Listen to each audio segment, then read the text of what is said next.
আমরা একটি গোপন সংবাদ দীর্ঘদিন যাবৎ পেয়ে আসছিলাম যে চট্টগ্রামে একটি বাইকার গ্যাং মাদক কারবারি হিসেবে দীর্ঘদিন যাবৎ সক্রিয় হয়ে উঠছে।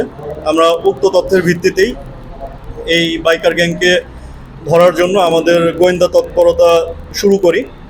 পরবর্তীতে আমরা গতকাল মাঝরাতে জানতে পারি যে এই বাইকার গ্যাংটি কক্সবাজার হতে আজকে চট্টগ্রাম মহানগরীতে একটি আবার বড় চালান নিয়ে আসবে। এই তথ্যের ভিত্তিতে আমরা আজ ভোরবেলা হতেই আমাদের আভিযানিক দল সহকারে চট্টগ্রামের পটিয়া মহাসড়কে অবস্থান নিই।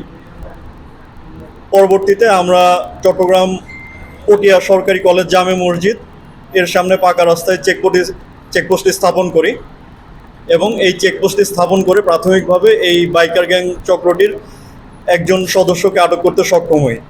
আমরা ওই সদস্যের মাধ্যমে জানতে পারি যে এই সদস্য পিছনে আরও সদস্য রয়েছে যাদেরকে রাস্তা ক্লিয়ারেন্স দিয়ে এগিয়ে আসছিল।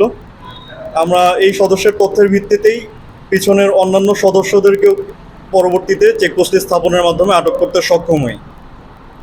সর্বমোট আমরা 5টি বাইক এবং 6 জন আসামিকে আটক করতে সক্ষম হই। আমরা 6 জনকে জিজ্ঞাসাবাদ করে পরবর্তীতে তাদের একটি বাইক হতে সুকৌশলে লুকানো 1 লক্ষ পিস ইয়াবা জব্দ করতে সক্ষম হই।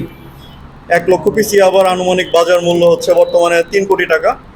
তারা প্রাথমিক জিজ্ঞাসাবাদে স্বীকার করে তারা সুকৌশলে দীর্ঘদিন যাবৎ কক্সবাজারের রামো এলাকা হতে চট্টগ্রাম মহানগরীতে ইয়াবা বহন করে নিয়ে আসছিল এবং ফাইনালি আজকে আমাদের আভিযানিক দল তাদেরকে গ্রেফতার করতে সক্ষম হয়। আটককৃত ব্যক্তিরা হচ্ছেন মোহাম্মদ বশির, বয়স 38, বেলাল উদ্দিন, বয়স 32, নুরুল মোস্তফা, বয়স 38, মোহাম্মদ সাইফুল, বয়স 24, মোহাম্মদ হাসান, বয়স 39, মোহাম্মদ হোসেন, বয়স 37।